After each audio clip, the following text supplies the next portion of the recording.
Meaning of grown. Grown. Grown. Grown. Grown. The term grown typically refers to the process of developing or increasing in size, quantity, or complexity. When something is said to have grown, it implies that it has gone through a period of progression or expansion.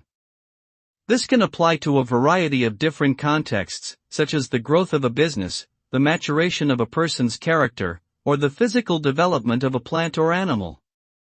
Ultimately, describing something as having grown suggests that it has undergone a positive transformation, either in terms of size, quality, or both.